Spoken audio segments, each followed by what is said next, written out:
Hello बच्चों, आज हमारा क्वेश्चन है एक्सरसाइज 5.1 से क्वेश्चन नंबर 6 करेंगे।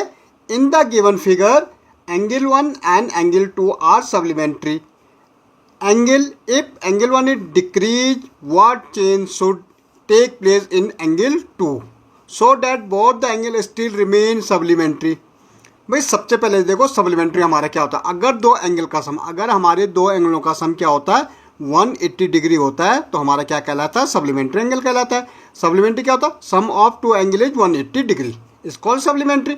अब यहाँ यही कह रहा है angle 1 and angle 2 are supplementary. भाई एंगल 1 और एंगल 2 हमारा क्या है, सप्लीमेंट्री एंगल है।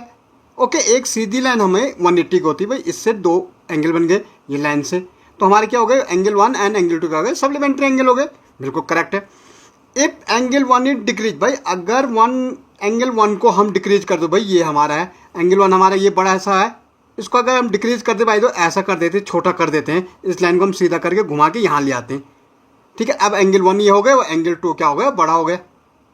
ओके, तो कह रहा है angle 1 is decrease what should be the what change should be take place angle 2। भाई एंगल 2 क्या हो गया, बड़ा हो गया। तो हम क्या लिख सकते, इफ एंगल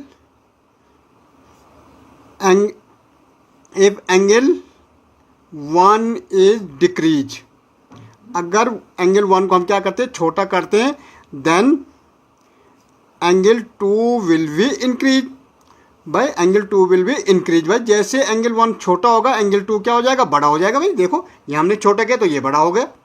ओके, फिर कह रहा both the angle still remain supplementary. बिल्कुल सप्लीमेंट्री रहेंगे क्योंकि एक सीधी लाइन पे कितने भी एंगल बन जाए उनका सम हमेशा 180 होगा।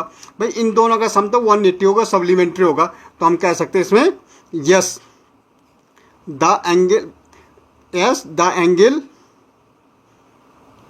Still remain 180, remain supplementary, remain supplementary. भाई आप एंगल एक को कितना भी बड़ा कर लो, एक को कितना भी छोटा कर लो, इन दोनों का सम क्या रहेगा, 180 ही रहेगा। ओके।